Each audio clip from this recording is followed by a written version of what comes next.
Meus queridos irmãos, boa noite, muita paz a todos.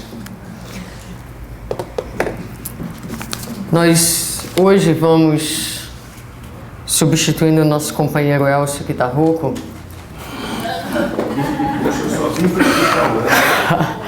fazermos a palestra da noite de hoje. Então, como não houve muito tempo para a gente preparar a palestra, nós terminamos por recolher alguns dos ensinamentos que temos tentado passar no nosso grupo de inglês nas últimas terças-feiras e colocamos numa forma de palestra. E o tema tem sido o tema do desencarne. Então, colocamos esse tema Desencarnar será morrer, baseado em o livro Grande Enigma, de Leon Denis, e no livro Nossa Vida no Além, da companheira Marlene Nobre.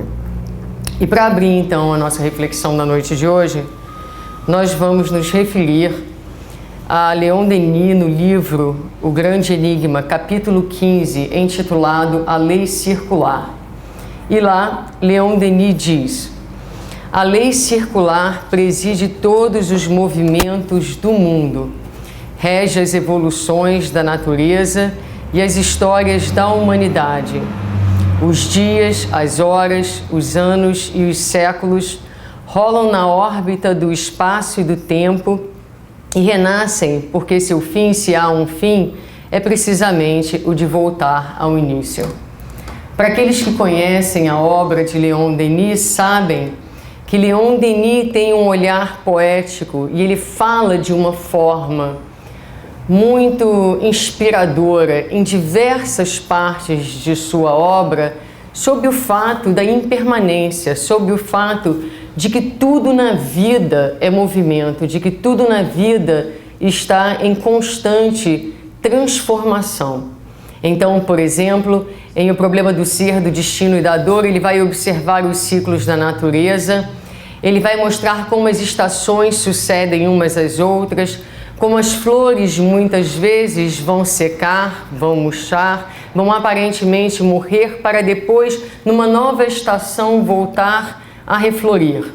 E Leon Denis, na sua análise, ele vai dizer por que pensarmos que só o homem estaria fora desse ciclo de nascer e renascer, desse ciclo de transformação. O homem também está inserido dentro das leis e, como tudo no universo, como tudo na natureza, nasce, renasce, passa pelas suas estações, passa pelas fases de sua vida. Ele continua mais adiante, no mesmo capítulo, dizendo: morrer para reviver, reviver para morrer e para viver ainda, tal é a lei única e universal. Interessante, porque parece com o dizer de Allan Kardec, mas se formos analisar a forma como Denis nos coloca, ele diz morrer para reviver, ou seja, morrer no corpo para revivermos em espírito. Reviver em espírito para morrermos no corpo, porque sob a perspectiva do espírito imortal, o nascimento na carne é uma morte para o espírito. E viver ainda, viver dentro do corpo, viver em espírito, ou seja, em um lado ou do outro lado da vida não há morte, só a vida. Vida em dimensões diferentes. Ainda no mesmo capítulo ele dirá: o nascimento e a morte são os pórticos luminosos ou obscuros, sobre os quais é preciso que passemos para entrar no templo do destino. Então, meus queridos, é nesse nascer e renascer, nesse entrar e sair da carne, nessas fases da vida, vida sempre em dimensões diferentes, nesse movimento, porque tudo na vida é movimento. E muitas vezes a gente sofre por querer parar o movimento natural da vida, como se isso fosse possível. Tudo na vida é movimento, e neste movimento nós vamos tecendo então os nossos destinos, as nossas próprias histórias. Mas apesar de sabermos disso, de sermos todos aqui nessa audiência imortalistas, nós ainda encaramos a morte com um certo receio, às vezes ficamos um pouco zangados quando ela chega. Às vezes nos rebelamos, às vezes tentamos, como se fosse possível, impedir que ela acontecesse, porque a morte para nós ainda significa, é sinônimo de dor, é sinônimo de perda, uma perda real para aquele que está dentro da matéria, perda temporária do contato físico, mas que na ótica do espírito significa sempre libertação. Então, para nós, na nossa infância, numa infância espiritual que parece perceber que a vida na Terra é a vida real, nós vamos ouvir comentários de pessoas que dirão: morreu tão cedo, era tão jovem, tinha um destino maravilhoso à frente de si, era um rapaz tão inteligente, com uma carreira promissora, um futuro brilhante. E a gente se pergunta, de que carreira nós estamos falando e de que futuro nós estamos falando? Um futuro na Terra, um futuro na matéria, dentro de um mundo de expiações e de provas?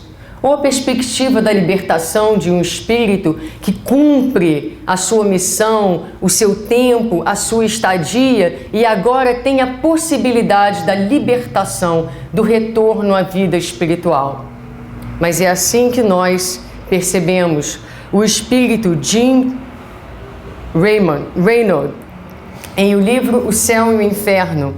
Ele fala sobre os biógrafos que falaram, escreveram sobre a sua vida, fizeram a sua biografia e que muitas vezes lamentam, consideraram a sua morte como uma morte prematura, sentiam falta dos seus escritos e ele, espírito, diz: que cego eles são.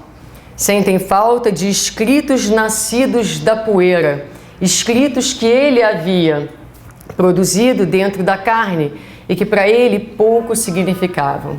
Então, que cegos são aqueles que pensam e que lamentam a minha morte, diz o Espírito na segunda parte do livro O Céu e o Inferno. E voltando ao livro Nossa Vida no Além, nós encontramos o depoimento de alguém que foi espírita.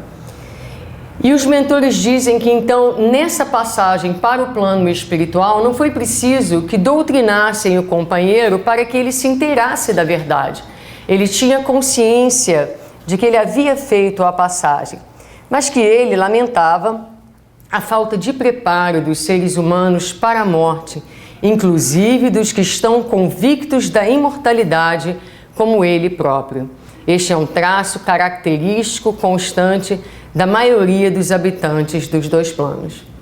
Então, muitos de nós pode pensar, pode achar que, porque aqui estamos, porque temos consciência da imortalidade, é o suficiente para nos prepararmos para a viagem inevitável que todos nós um dia iremos fazer. E como a gente vê, muitos de nós terá alguma dificuldade no processo de desencarne. Então, se é assim, e se a morte, não é, essa passagem, a morte do corpo físico, permanece ainda um desafio para nós, vamos aprender sobre ela, para ver se a gente desmistifica e para ver se desde hoje, quando sairmos aqui, nós possamos sair sabendo como viver melhor para morrer melhor. Então nós vamos usar primeiro uma imagem e uma descrição que nos traz o espírito André Luiz no livro Evolução em Dois Mundos.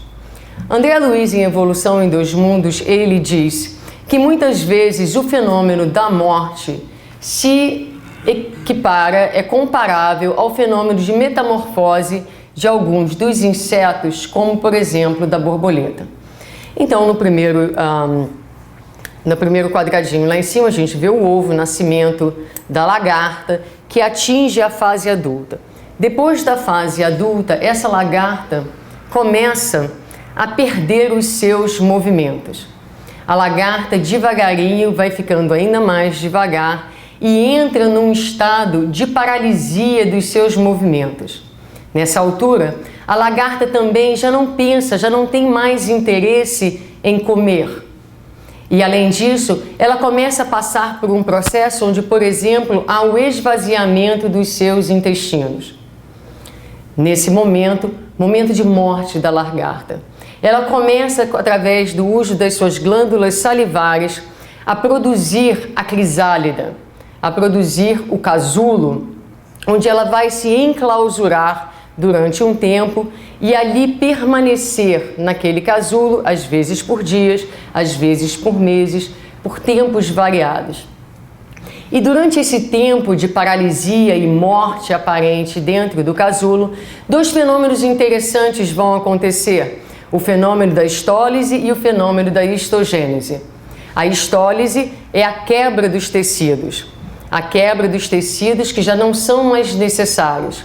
E a histogênese, a formação de novos tecidos, como por exemplo a transformação do sistema digestivo da lagarta, a transformação do sistema muscular da lagarta, agora formando novos sistemas que vão permitir a borboleta, quando sair do casulo, sair com um sistema, com um corpo agora próprio para um novo estágio de vida.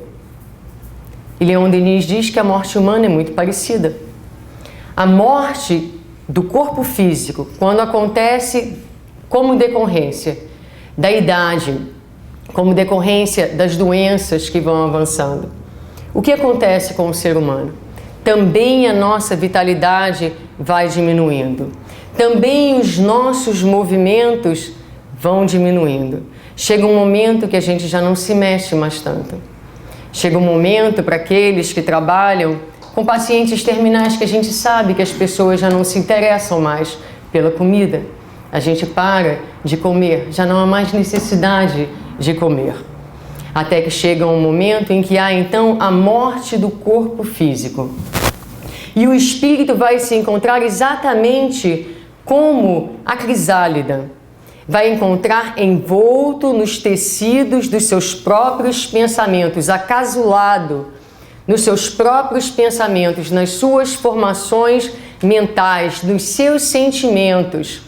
E dependendo da leveza ou da densidade da vida moral, dos pensamentos, dos sentimentos do espírito, esse estado de prisão, esse estado de congelamento temporário que nós veremos, é o sono do espírito, vai demorar também dias, meses, às vezes décadas, às vezes muito tempo. E enquanto o espírito está ali, acrisolado nos seus próprios pensamentos também, um processo de histólise, de histogênese vai acontecer, da medida em que vai havendo a decomposição do corpo físico, mas ao mesmo tempo havendo uma mutação no próprio perispírito, no corpo do espírito, para que esse agora, com novos órgãos, mais adaptado à realidade do espírito, possa também quebrar o casulo e se libertar da mesma forma que faz a borboleta. E a gente então se liberta. Agora, dizem os espíritos que morrer fisicamente é fácil, mas desencarnar é muito complicado.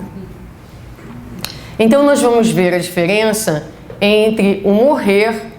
Não vamos ver a diferença, vamos tentar entender na noite de hoje o processo do desencarne, como é que ele acontece.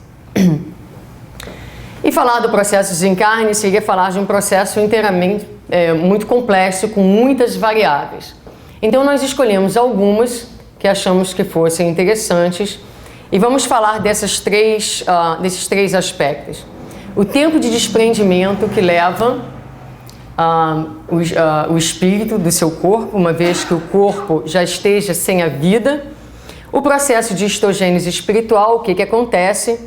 Vamos falar sobre a comissão de recepção no plano espiritual. Uma vez que entremos no plano espiritual, quem nos aguarda?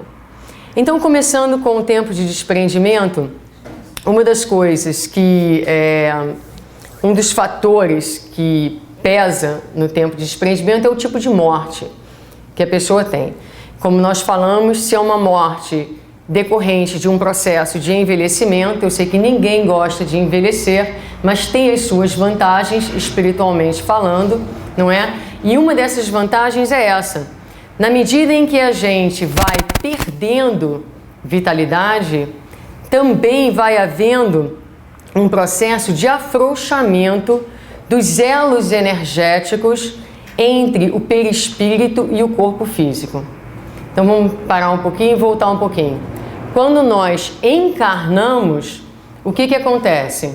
Há uma conexão do perispírito, que é o corpo do espírito, com o corpo físico, molécula a molécula. Então a gente vê essas crianças saltando, pulando, cheias de vitalidades, bem, não é? Ligadas à vida do corpo. Quando chega aos 42 anos, eu já não subo árvore, por exemplo, porque se subir não desço. Tem que chamar o corpo de bombeiros para me tirar lá de cima, não é? Então a gente vai perdendo a vitalidade. E nesse perder, achou graça, né? E nesse perder da vitalidade, começa então esse processo de afrouxamento dos laços do perispírito com o corpo físico. Também a doença vai acelerar e vai consumar, digamos assim, esse processo. Então vamos ver o que diz Leon Denis. A moléstia acaba em seu tempo com o lento trabalho que a idade havia preparado. É a obra da dissolução de que nos fala o apóstolo Paulo. Dissolução significa que o organismo se desagrega e que o perispírito se desliga do resto da carne que estava envolvida. Então é isso, é um processo natural, né? De desagregação do corpo físico e de desligamento do corpo espiritual. Esse constitui o processo da morte. Muitas vezes a gente diz assim, a gente ouve mesmo espíritas dizerem: eu quando morrer, eu quero morrer igual um passarinho. Quero estar vivo num minuto e morto no outro. Não é? Porque a nossa concepção é a concepção de que este tipo de morte é melhor, sem sofrimento.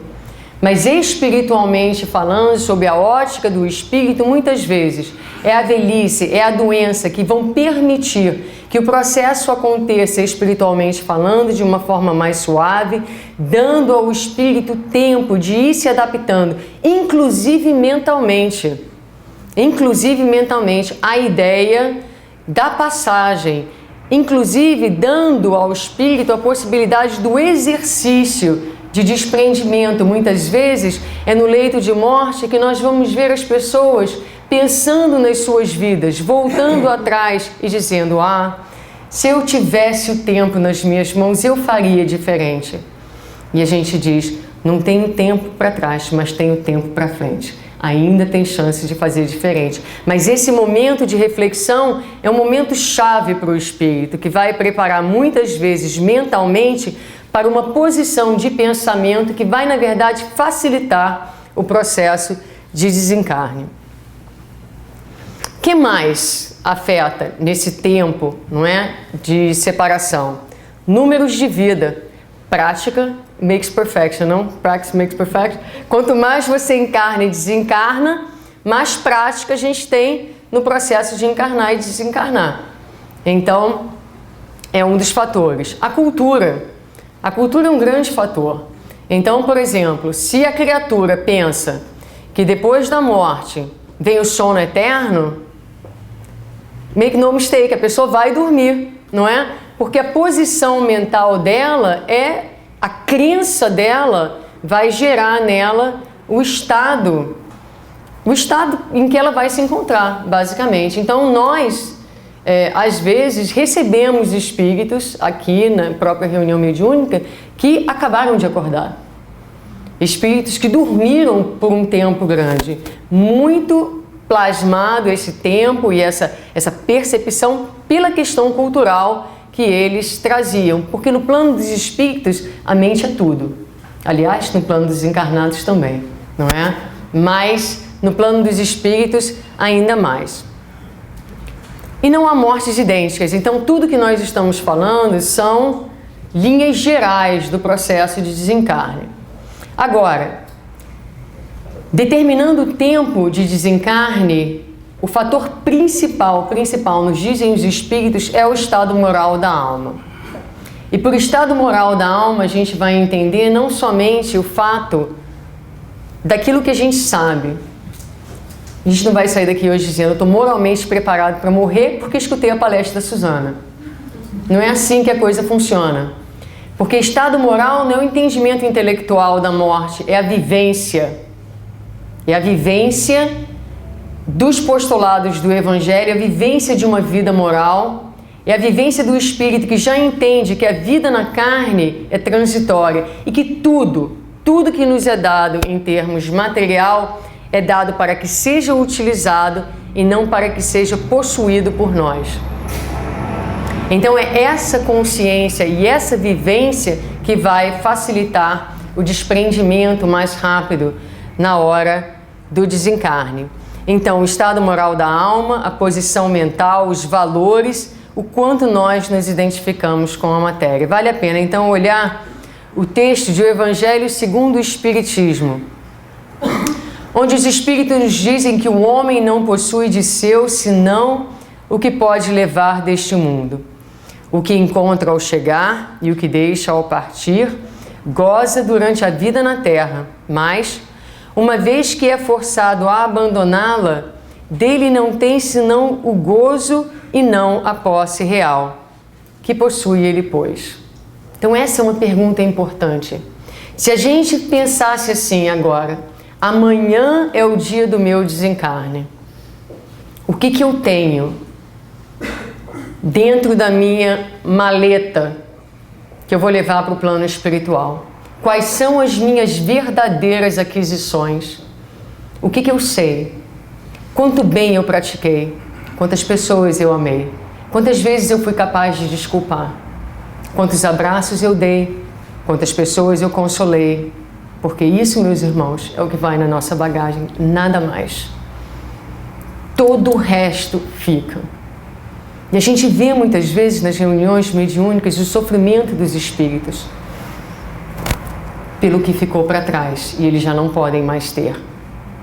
Então é muito importante que possui ele, pois.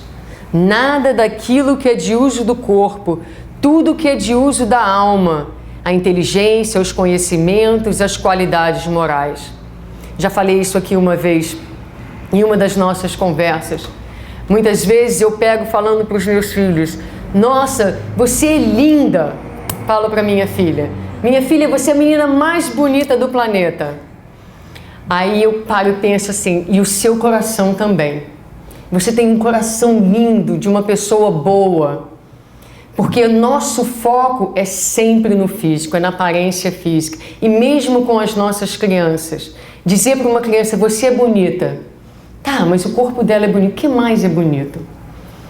Que tipo de valores nós vamos colocar, vamos passar para os nossos filhos? Somente os valores que nós temos, não é verdade? Então, é esse tipo de pensamento que a gente precisa ter e nutrir nas nossas vidas diárias para vivermos melhor e também morrermos melhor. Não basta, dizem os espíritos, praticar o mal, é preciso fazer o bem. Já não é mais ok dizer, eu não faço mal para ninguém. Não para nós, no nosso estado de consciência, não para nós dentro do centro espírita. É preciso nos perguntar o quanto de bem nós estamos fazendo a cada dia. Muito bem. Há uma passagem muito interessante no livro Breios de Vida Eterna, de André Luiz, onde o Dr. Bezerra de Menezes está levando um grupo de espíritos recém-desencarnados da crosta para uma região, era uma região acima do umbral, digamos assim, então uma região boa, né? Se a gente conseguir passar do umbral vai ser ótimo. Então, para uma região boa. E naquele grupo de espíritos, havia somente uma mulher, uma senhora, que tinha valores, aquisições morais significativas que... Estou pensando a palavra em inglês, estou procurando em português. Que davam a ela a capacidade de levitação com facilidade. Então, o Dr. Bezerra de Menezes diz... Quanto à questão espiritual daquele grupo, se haviam manifestado na existência finda certo esforço no serviço da crença religiosa, foram, na verdade, mais apaixonados pela ideia elevada que propriamente realizadoras dela no mundo. Isso é muito importante. Então, é o que a gente falou. Quando nós falamos do aspecto da moralidade, não é o quanto a gente sabe de espiritismo, é o quanto a gente consegue realizar as ideias que esposamos na nossa vida diária. Então, não nos iludamos. Outra questão que prende o espírito ao corpo na hora do desencarne são as ideias fixas. É o que está na nossa mente. Então, estudávamos ainda agora há pouco, não é? Que o que dificulta o processo de desencarne é a afinidade do espírito com a matéria. Se a gente ama a vida na carne, ama os prazeres e vive para eles, quando chegar a hora de deixarmos a carne, não vamos querer. Não é? Vai ser um processo difícil e doloroso, esse processo de desprendimento. Agora, se vivemos uma vida nutrindo ideais elevados, procurando aprender, procurando a prática do bem, procurando ter a consciência da nossa imortalidade o máximo que possível dentro das nossas vidas diárias, então teremos mais facilidade. Tudo que prende a nossa mente, assuntos financeiros, emocionais, afetivos, corpóreos, identificação com o corpo físico, os complexos de culpa, são fatores que prendem a mente, aquela ideia do espírito que fica envolto nos próprios pensamentos, dificultando muitas vezes a passagem. Um outro fator que dificulta é a questão da aceitação. Aceitação do quê? Da morte? Não. Aceitação de que a vida continua. Aceitação de que essa vida não é a vida real. Aí os mentores nos dizem: é preciso praticar a aceitação como se exercita qualquer esporte. Gostei disso, não é? Vou praticar, vou correr e pensar na aceitação ao mesmo tempo. Double sport. Então, mas é essa a ideia. Praticar a aceitação em tudo que acontece na nossa vida, em todas as circunstâncias da nossa vida. Aceitar, não resistir à vida, porque a resistência é sempre um fator que gera sofrimento excessivo nas nossas existências. Um espírito relata: chorei muito à feição de um menino contrariado, mas o companheiro inesperado, o benfeitor espiritual, me advertiu que as minhas melhoras teriam o tamanho da minha conformação. Então essa foi a informação trazida por um jovem que desencarnou também num acidente, e ele fala do processo de recuperação dele no plano espiritual e como a não aceitação dificultava a adaptação à vida do espírito. E aí, falando de conformação, a gente entra na questão da influência dos encarnados nos desencarnados, não é? Muitos são os relatos, e não caberia na nossa apresentação na noite de hoje trazer, mas vale a pena dizer que tantas e tantas são as mensagens trazidas através da psicografia de Chico Xavier, onde aqueles que já partiram voltam para dizer, muitas vezes para os pais que ficaram: mãezinha, paizinho, eu estou vivo. Para de chorar por mim, porque as suas lágrimas, a sua não aceitação me impedem de continuar, me impedem de usufruir a minha liberdade, me impedem de alçar voos mais altos, não é? Fica em paz, continua a sua vida, faz a sua parte, eu continuo vivo. Os laços de amor, o espírito fora do corpo volta, nos visita, fala conosco, nos encontra durante o sono. Muitas vezes vamos acordar no dia seguinte: tive a impressão de ter encontrado com o meu irmão, com o meu pai, com a minha mãe. Encontrou? Eles estiveram com você? Então os laços continuam, os laços de amor não se destroem com essa passagem, e por mais difícil que seja, não é que a gente não vá ter um momento de tristeza, mas é preciso que a gente aceite, é preciso que a gente não prenda os nossos entes queridos na teia dos nossos próprios pensamentos, num ato muitas vezes egoísta, que ainda rouba daquele que já foi a possibilidade de continuar. Muito bem, vamos falar um pouquinho de histogênese espiritual. Então aqui a gente vai falar de algumas coisas que acontecem na hora do desencarne. Uma delas é o cordão de prata, muito famoso no espiritismo. Todo mundo já ouviu falar dele, não é? Quando nós saímos do corpo à noite, durante o sono, por que não morremos? Porque estamos ligados pelo cordão de prata. O que é o cordão de prata? Nada mais, nada menos do que uma extensão do próprio perispírito, aliás, uma extensão da camada mais externa do perispírito, constituída de fluido vital, o duplo etérico. Então, essa camada é a camada que se estende nesse cordão de prata e mesmo o espírito fora do corpo vai manter a vitalidade do corpo, vai nos manter vivos. Esse cordão de prata, depois que o corpo físico já não está vivo, ao desprendimento, a um processo de desprendimento do perispírito do corpo físico, a última etapa no processo de desencarne é então o cortar, digamos assim, do cordão de prata. Vocês lembram que a gente falou de histogênese perispiritual? Então, nesse processo, enquanto o corpo físico já começa a decomposição, vai havendo, na quebra do material orgânico, vai havendo a liberação de energia, a liberação de alguma vitalidade ainda reminiscente no corpo físico. E esse cordão de prata funciona como uma artéria que vai levar, que vai conduzir esse restinho de vitalidade e vai ajudar no processo de adaptação ou readaptação do perispírito para a vida no plano espiritual.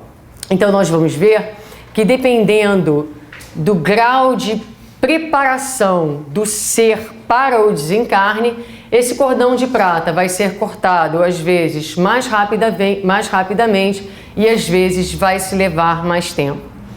Também no processo da histogênese espiritual entra a questão do sono e a revisão panorâmica da vida. A maioria de nós vai dormir para morrer. E vai entrar num estado de perturbação, como nós falávamos também ainda hoje, não é? Que é mais ou menos assim, quando a gente dorme de tarde. Quando a gente dorme profundamente de tarde e acorda num determinado momento sem saber se é noite, dia, se é ontem, se é hoje, se é amanhã, não é? Então, essa falta de orientação acontece muitas vezes durante esse processo. E também durante o sono, a revisão da vida. Então, a gente dorme, a gente revê, tem a repassada de toda a vida. Isso vai gerar no espírito um estado de consciência de tudo que ele viveu, do tempo, como foi usado o nosso tempo, como foram usados os nossos talentos, as nossas oportunidades, em que crescemos, onde tropeçamos, onde será preciso recomeçar, rever, refazer. Tudo isso nós vamos avaliar. E nessa tomada de consciência, ela vai moldar, porque o pensamento vai moldar, vai dar a densidade final do nosso corpo espiritual. E quando nos libertamos desse corpo espiritual, vamos ter um peso. Aqui a gente ganha peso comendo. No plano espiritual, a gente ganha peso quanto mais pensamento negativo a gente nutre. Então, dá para ser bem magrinho no plano espiritual, é só não ter pensamento ruim, não é? Mas de verdade, seriamente falando, então quando nós nos desprendemos, cada um de nós vai ter um peso específico, que é a densidade da nossa vida emocional. Estamos leves? Andamos em paz? Nos sentimos muitas vezes levitar na face da terra? Vamos voar quando desencarnarmos. Agora, andamos pesados, curvados, com ansiedades, com tristeza, com ressentimento, com revolta, com angústias profundas. Vamos precisar de umas botinhas para andar no plano espiritual, porque a coisa está pesada, não é? Então, mais uma vez, tudo isso para a gente perceber a importância de viver bem para morrermos bem também. Então aqui o cordão de prata, só então a gente gosta de voltar, vamos fazer uma recapitulação. É um fio de forças vivas, semelhante ao cordão umbilical. Tem um cordão umbilical que permite aquela troca de alimentos do bebê, não é? Com a mãe, com o meio da mãe. Também o cordão de prata permite essa troca energética dentro do processo da desencarnação. A maioria das criaturas leva-se em torno de 50 a 72 horas para o desligamento, segundo o espírito Emmanuel. A absorção de princípios vitais do campo fisiológico através do fio de prata. No momento em que se corta o fio de prata, que se completa o processo de desencarnação, então a gente vê a decomposição do corpo físico se acelerar, porque aí já há a desconexão completa daquele espírito com aquele corpo físico.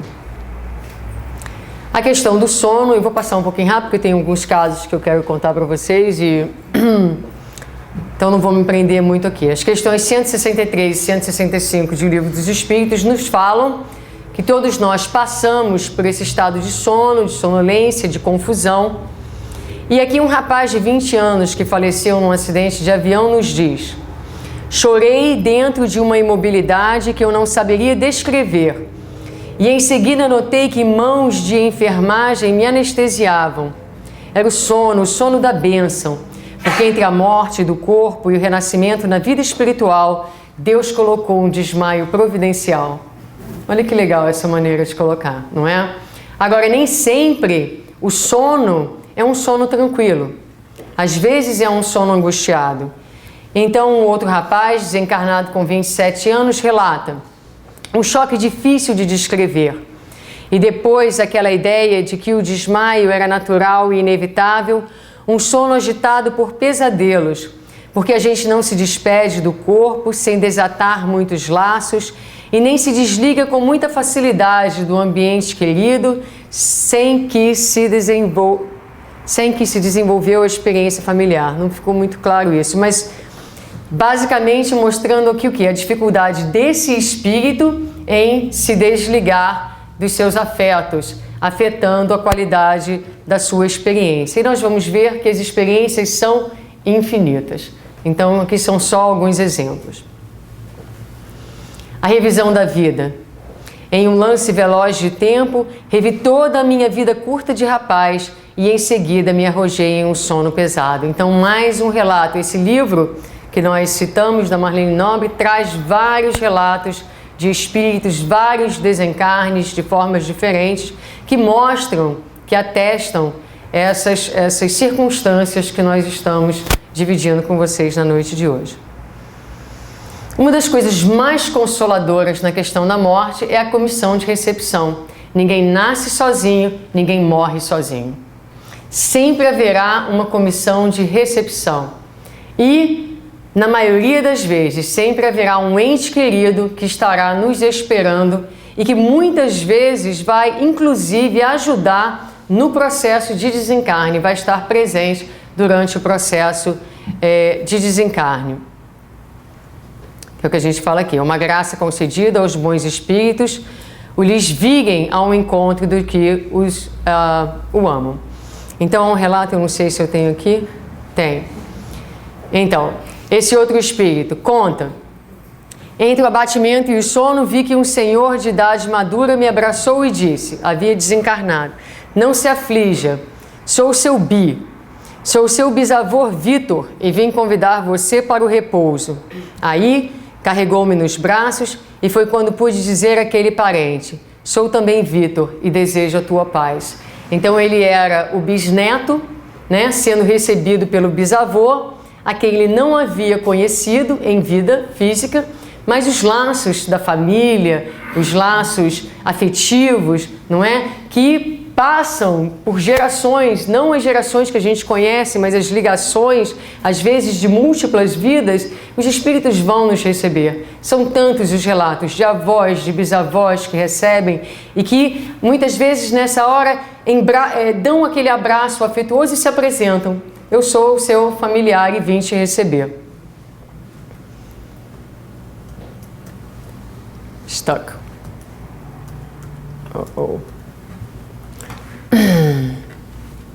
São os slides da Andréia. Então vamos ver alguns casos bem rapidamente, porque, aliás, Vou escolher 2 casos então, porque não vai dar tempo, que vão ilustrar um pouquinho esses casos de desencarne. Um deles é do companheiro Dimas, que era um senhor de 50 anos, que teve uma vida bastante humilde. A educação dele era uma educação bem básica, está no livro Obreiros de Vida Eterna, de André Luiz. Foi um médium, trabalhador espírita, e acabou desencarnando um pouco mais cedo do que o planejado, pelo tamanho sacrifício e esquecimento de si mesmo que ele fez durante a sua vida. Então, é feito todo um trabalho espiritual que é detalhado no livro Obreiros da Vida Eterna, mas que aqui nós vamos somente trazer para vocês a intervenção dos espíritos. Eles começaram a atuar primeiro no plexo solar, fazendo o desligamento do perispírito na região do plexo solar. Depois eles vão atuar sobre o tórax, no centro emocional do companheiro. E na hora que eles começam a fazer esse trabalho no tórax, o coração se desregula e começa a bater já sem compasso. E finalmente eles fazem o desligamento do centro cerebral. Quando fazem o desligamento do centro cerebral, o companheiro então entra em coma. E ali ele fica, o corpo agora morto, fisicamente morto. Ele, passado esse processo, essa operação pela equipe espiritual, ele já fora do corpo físico, mas ainda ligado ao cordão de prata. O mentor espiritual sugere a ele que era um homem de fé, que fizesse uma oração. E ele faz uma oração fervorosa naquele momento, lembrando da sua mãe. E a sua mãe entra no quarto e vem estar com ele e ajuda o processo de desencarne. Os espíritos saem, ele ali fica junto com sua mãe, ainda ligado pelo cordão de prata. Eles voltam no dia seguinte para fazer então a ruptura do cordão de prata, que acontece 2 horas antes do funeral. Ele ainda assiste o funeral do seu próprio corpo, agradece a bênção de ter recebido aquele corpo e segue depois com os companheiros. Então o que a gente vê aqui, o caso Dimas. O momento em que ele ora, a chegada de sua mãe, que ouve a sua oração, ele aí orando, guiado pelo mentor espiritual. Ele agora já fora do corpo físico, o corpo físico já sem vida, amparado pela sua mãe, ligado pelo cordão de prata. E aqui, já durante a parte do enterro, não é? Ele ali acompanhando e presente durante todo o tempo. E os espíritos dizem que para ele, aquela estadia, olhar o corpo, tudo aquilo foi parte do processo de desencarne. Era importante para ajudá-lo mentalmente a agradecer o corpo, a fazer o exercício de entrega da matéria, de volta à matéria, para poder então ascender com mais tranquilidade. O cordão de prata é desligado 2 horas antes. E quando os espíritos voltam, eles vão perceber o quê? Que o perispírito, que ali havia ficado, naquele sono, naquela conexão ainda, agora está mais bem formado e pronto para a partida. Eu vou pular esse caso, porque ele é um caso muito extremo. E deixa eu contar mais um caso então para vocês. O caso do companheiro Fábio, que era um senhor também, já com a tuberculose bastante avançada, pai de 2 filhos, e os espíritos vão chegar e vão aplicar com ele a mesma metodologia. Vão fazer o desligamento dos plexos, do plexo solar, a emoção, vão fazer o desligamento do cérebro, mas o desligamento desse companheiro acontece de forma muito mais fácil. Em verdade, logo depois do desencarne, 1 hora depois, o cordão de prata é cortado. E este companheiro, Fábio, ele não necessita acompanhar o seu próprio velório, porque mentalmente, espiritualmente, ele já se encontrava mais pronto, em condições mais propícias para seguir. Então a gente vai vendo, e a gente encoraja vocês, obreiros da vida eterna, 4 casos específicos de desencarnação e muitas outras informações nessa área. E para onde nós vamos? As almas, por instinto infalível, vão para a esfera proporcionada por seu grau de evolução. a sua faculdade de iluminação, a sua aptidão atual de perfectibilidade, nos diz Leon Denis. Então é aquilo que falávamos, para onde vamos? Vamos para lugares onde a nossa alma, o nosso sentimento tem afinidade, não é? Então, basta uma pequena análise do teor, do conteúdo dos nossos pensamentos e dos nossos sentimentos, basta uma análise das nossas companhias, dos nossos interesses, daquilo que a gente busca, e nós saberemos o lugar espiritual que nós vamos nos encontrar, porque já estamos nele. Não há diferença. E vamos finalizar então com Leon Denis, que diz assim pra gente: ó homem, compreende, pois, o teu destino, sê altivo e feliz no viver. Não blasfemes a lei de amor e beleza que abre diante de ti caminhos amplos e radiosos. Aceita a vida tal qual ela é, com suas fases, alternativas, vicissitudes. Ela é o prefácio, o prelúdio de uma vida mais elevada, onde plainarás como águia na imensidade, depois de haveres penosamente rastejado em um mundo material imperfeito. Então, meus irmãos, a mensagem que a gente gostaria de deixar para vocês na noite de hoje é essa. Não há o que temer com a morte, porque não há morte. Não há morte. O que há é uma ilusão de fim.